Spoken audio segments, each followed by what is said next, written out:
know what we do. Huh? Yes. Duffy's Lane Production, baby. Okay. This is how we get down. Yo, we about bringing it to the people raw. Okay, so we are coming at you live from Duffy's Lane, Point of Impact for All. We have a very special guest today, and her name is Sikaiadah Newton. That is correct. Sikaiadah. 4 syllables. You're correct. Okay, so it's not Sikaiadah. No, Sikaiadah, and it means in the presence of God. In the presence of God. Okay. Mm-hmm. So would you like to tell the world who Sikaiadah Newton is? Well, who am I? One, unique. One that is directed, of course, by the Spirit. And a lot of times I do chime into the ancestors. Okay. So I would go with that.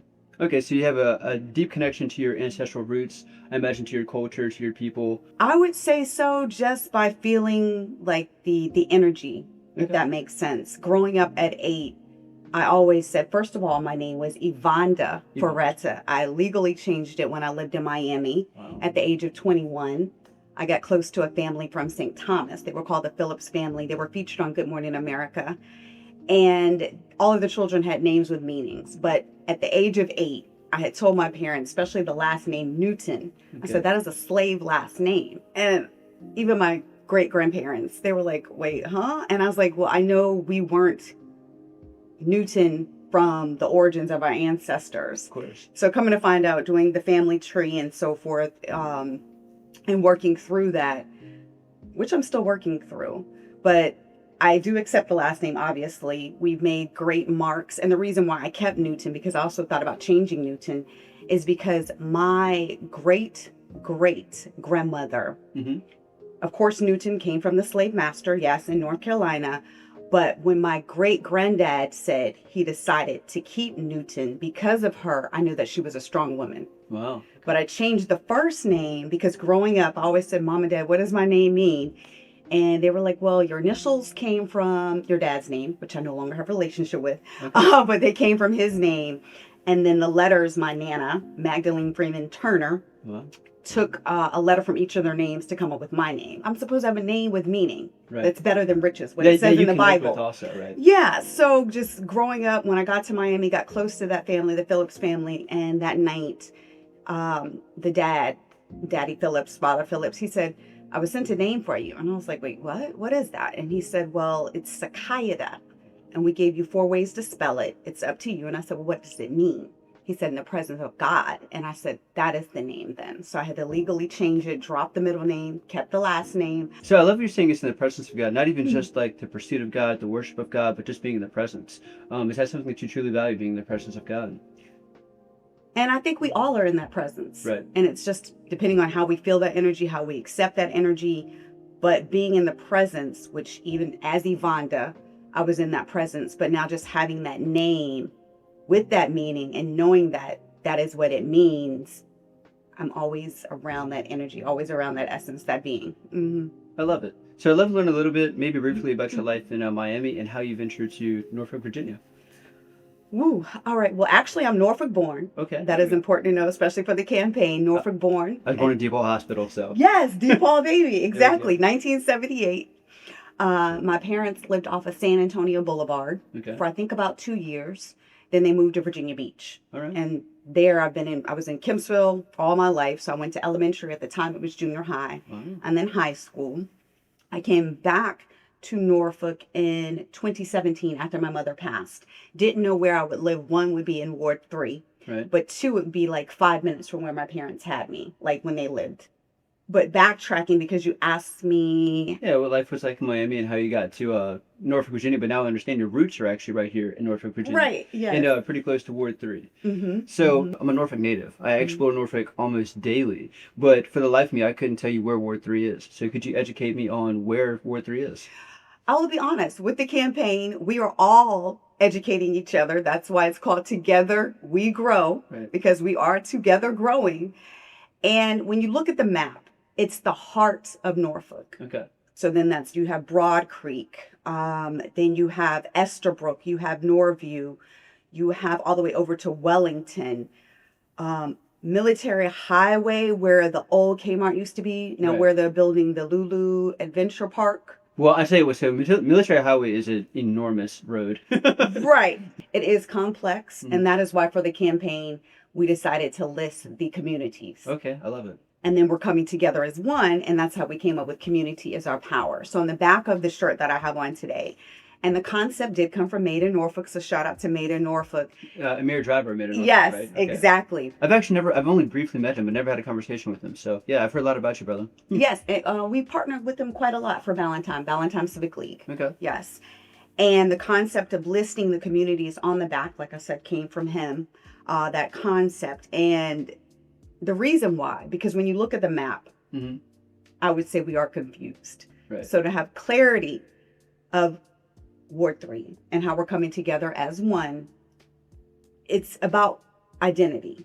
So if every community in Ward 3 has an identity, then knowing together we're coming as one, then that's how we can say community is our power. We're equaling, we're joining forces, we have shared interests, we have shared challenges, so we're working to come together as one. Are you trying to create an identity for Ward 3? Is there already an identity established? Or how are you working that? Okay.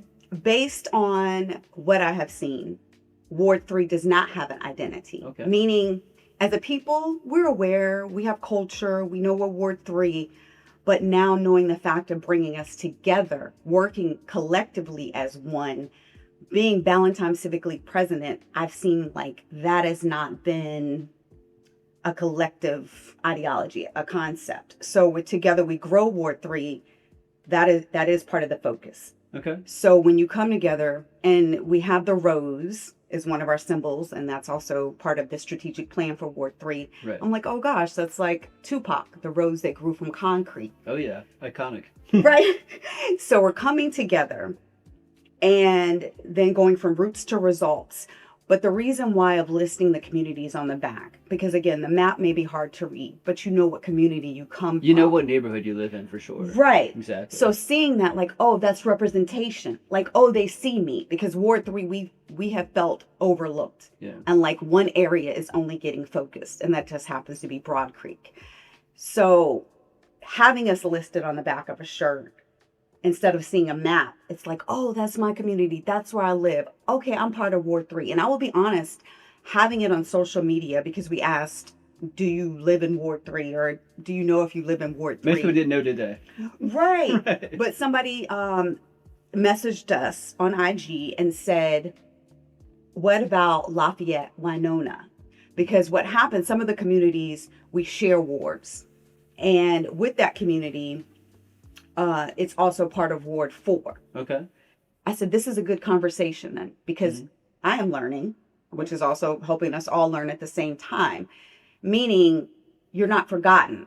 But now, who else in Ward 3 then did we not list yet? Okay. So it's an educational part of the campaign. I gotcha. Roots to results and grow Ward 3. That's pretty much the catchphrases of your campaign, right? Yes. So what does growth in Ward 3 look like? Is it a financial thing? Is it a cultural thing? Is it advancements in education or opportunity? What does growth look like in Ward 3?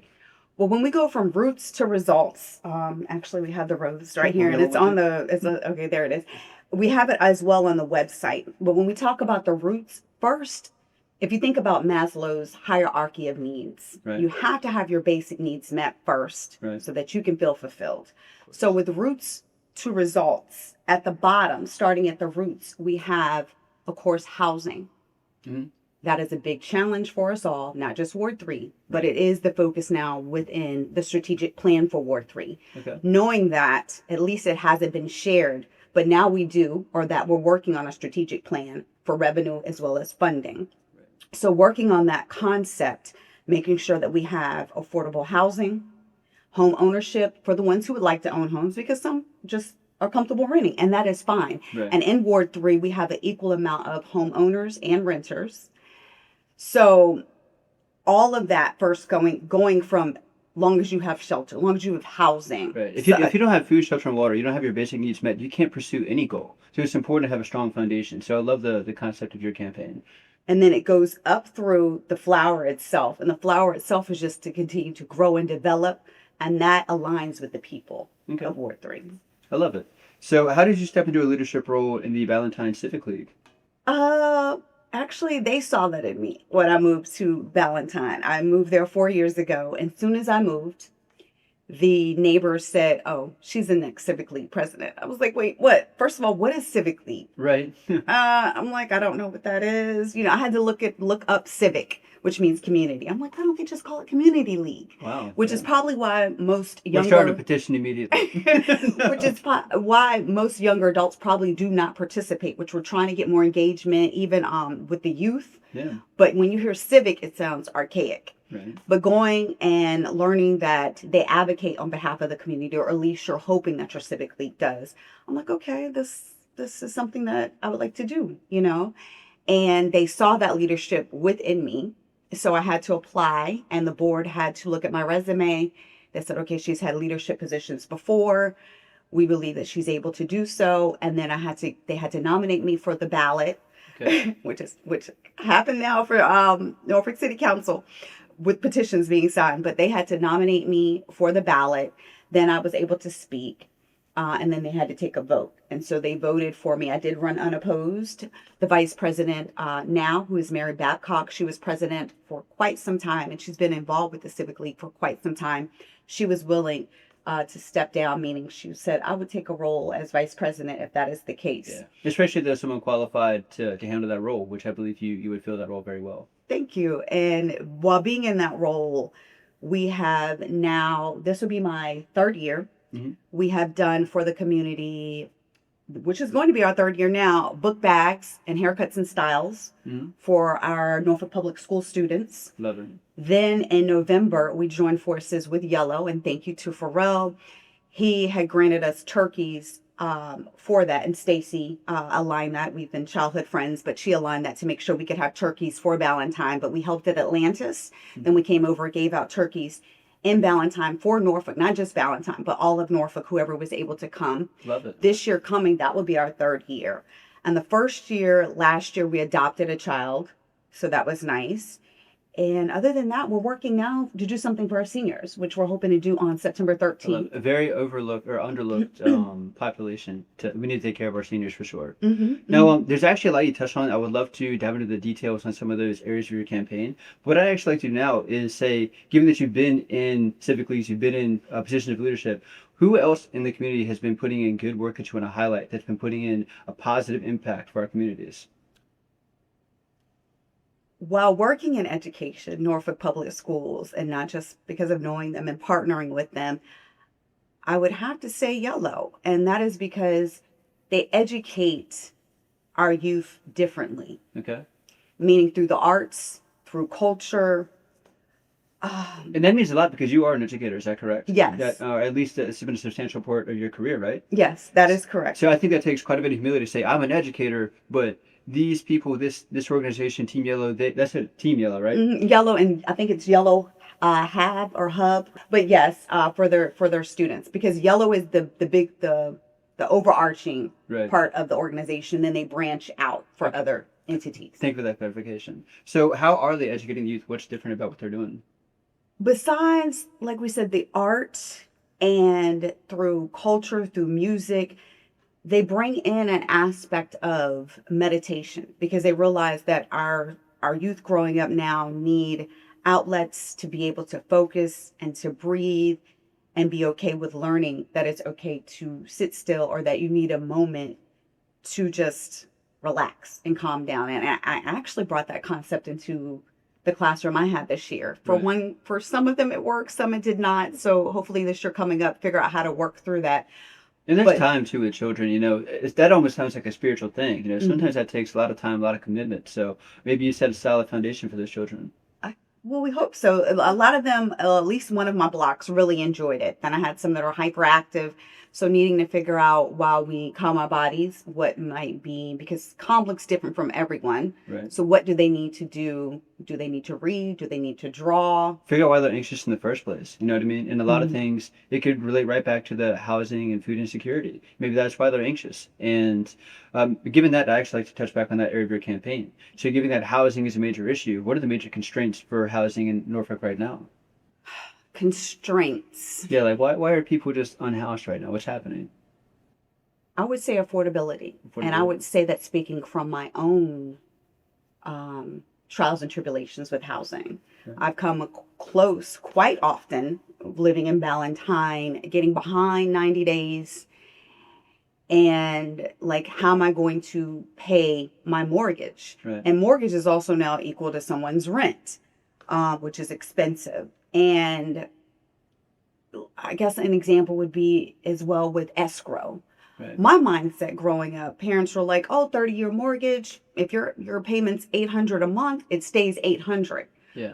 Well, now, which is why I had got back into a house, because rent was like $800, then it would go to $900, and then they told me, "Oh, well, we could jack it up to $1,000 Yeah, if we would with like." no end in sight. Yeah. Yeah, and I'm like, "Well, what happened to maybe a little increase?" Right. And then you let us know the little increase. And a bit of communication on it, not just, hey, yeah, by the way, we're gonna double it.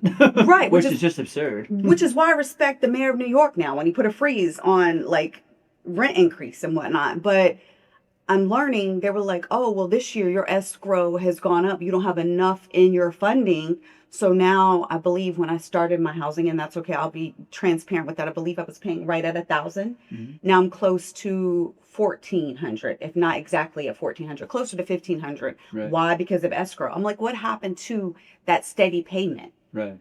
You know, There's a lot of factors here too. It's, sure, it can be greedy landlords, but sometimes it's constraints within the banking system. All kinds of constraints with their loans and stuff like that. So there's just a lot to unpack, but it's something that we got to put work in individually and collectively within our communities. And I believe you're going to do that. Hope so. And the reason why I say that, because I am one that likes to research. Valentine will tell you, before I give an answer, Yeah. I listen, because I'm not going to have all the answers, and I'm not supposed to. And this is also with the campaign why we say together we grow Ward 3 with Sikaiadah Newton, not for Ward 3 or whatnot, because this is with the people. It's going to be a collective Yeah, effort. it's not Sikaiadah Newton doing this alone. The only way to make real impact is to connect with the community and work together. Right. And it's going to present some challenges, of course, because we already know everyone's not going to be satisfied. But it's going to require research. Like, I would like to go back. I know we're in a new day and time, but for instance, like when my parents got housing, what were the fine print in there that was able to keep their mortgage steady? Right. Versus now Like, increasing. what's different about our society now that we can't do the same things they did 20, 30 years ago? Right. Because with this trajectory, our kids and our grandkids are going to be in a much worse state. So we have to address these things right now with the information that we have, right? Mm-hmm. That is true. Okay. So given that I've learned so much about your campaign trail and, your vision for being in office, my intention was actually to give you an endorsement on the campaign trail, but I learned that isn't necessarily your intention. Is that correct? That is correct. Okay. And the reason why, so one, thank you for having the platform to voice this, because at first, talking with the campaign manager, talking with the team in general, I'm like, how to let the people know that we do not favor endorsements. Right. And that is because we want everybody to be a part of the campaign. Right.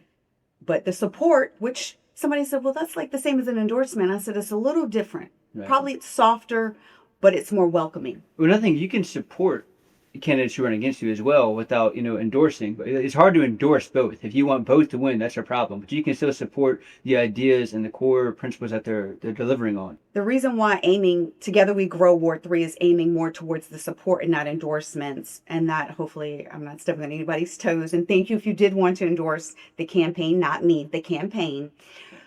That is because we want, again, the people, everyone to be a part of this from bottom up, not top down. And bottom up truly means grassroots and then working its way up.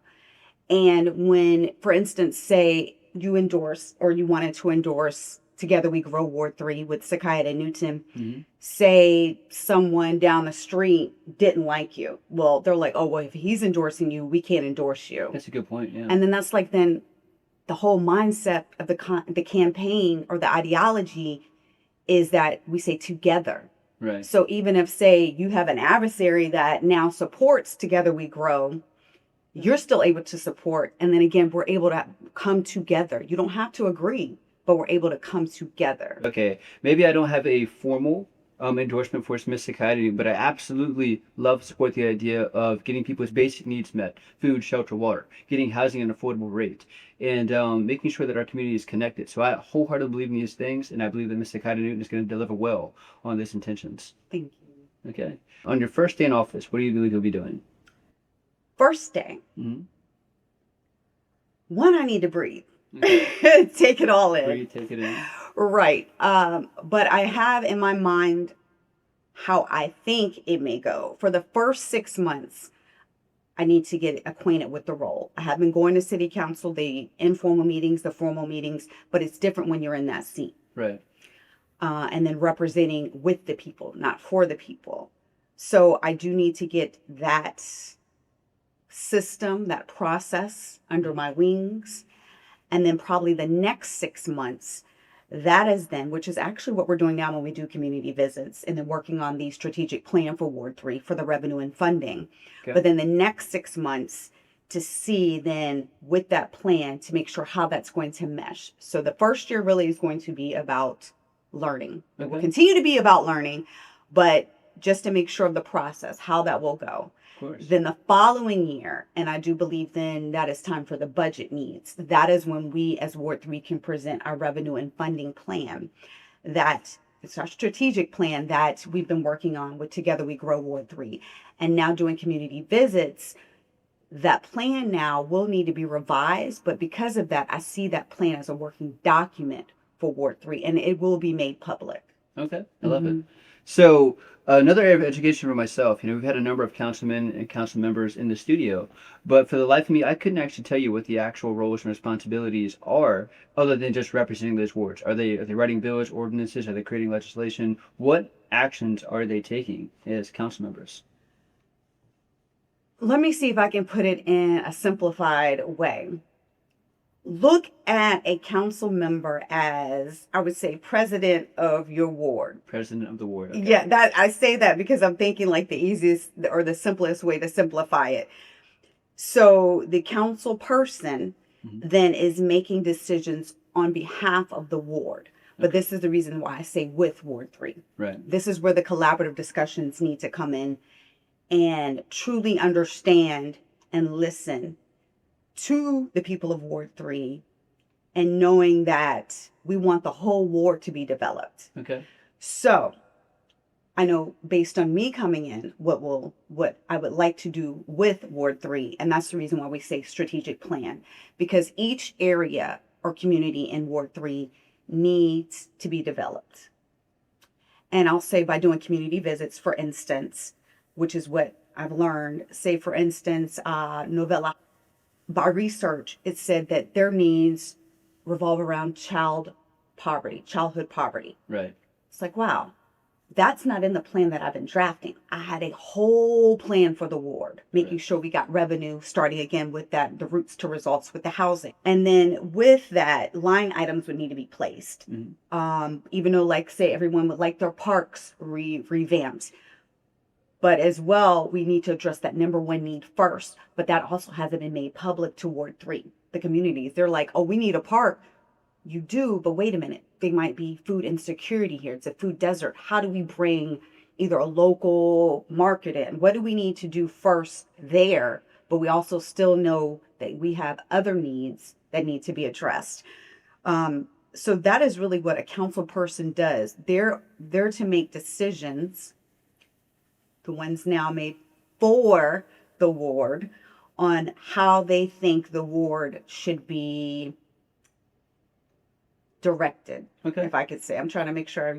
Well, that sounded great to me. I love it. Right. And then with me coming in, when we say with, it's truly having those conversations. Yeah. And knowing, like, for instance, and I could say this in Ballantyne, we had needs of like Spartan Market land and whatnot. But being Ballantyne Civic League president, I still did the research. Come to find out, it's housing preservation first that is really needed. Really? Okay. When I brought that to Ballantyne, they were like, oh, okay. And it wasn't pushed back because they're like, wait, we would like our park. We would like Spartan Market land, but wait a minute. We want to have housing also. We do need that. Yeah. And we could see how that is a number one need, but nobody's ever brought that to the attention because the research hadn't been done, or at least brought to the community. Okay. So one thing I'd like to acknowledge and commend is that you began this campaign with so much listening and trying to understand what's already happening. So I imagine you went into public meetings and things like that to educate yourself. So if there's anybody out there in Ward 3 or beyond that just want to learn more about what's going on in their city and their communities, where can they go to learn the same kind of information that you learned on the campaign trail? Start. Okay, wait. Let me backtrack. Mm-hmm. I was going to say start with your civic league. Mm-hmm. But again, which is why we say together and why we're working on listing the communities in the back. Realize going to city council, when they said talk to your civic league, when I got the information, I was only seeing a list of 17. Wow, okay. That means most of the ward still was not being represented. Wow. So start with an association within your community that you can go learn, get information. It could even be a nonprofit organization that you work with. And then from there, go to city council, go to the informal meetings, they're open, go to the formal meetings, they're open, and learn and just sit and listen. I found so much information just going to the library because there's meetings all the time at the library with city council, nonprofit organizations. If they have an available seat, go fill it. If there's a community organizer creating an event, maybe you can't afford it, just talk to the people. If you're hungry for information, there's people that want people to learn. Mm-hmm. So be in search of it. Yes. I didn't think about that, but you're correct. The library has a lot of good resources. Mm-hmm. Mm-hmm. So I guess towards the end here, I'd like to also say, help me complete the sentence. I'm Sikaiadah Newton, and I'm proud of Ward 3 for this reason. Before being in the position that I'm running for, or which side are we going with first? Let's say before. Let's say with what's already been put in place, this is why I'm proud to represent Ward 3. Oh, okay. Well, I am Sikaiadah Newton, and I am proud, or honored, should I say, to represent Ward 3 because Ward 3 is home. Ward 3 is home. Huh? Yes. Do you have a final message to anyone who may be watching or curious about your campaign trail? Let's see. Well, of course, together we grow Ward 3. Mm-hmm. And we know that community is our power. For more information, they can go to the website. Okay. And that is www.togetherwegrowward3, 3.com. I love it. Thank you so much. I appreciate it. You have a great day. Boom.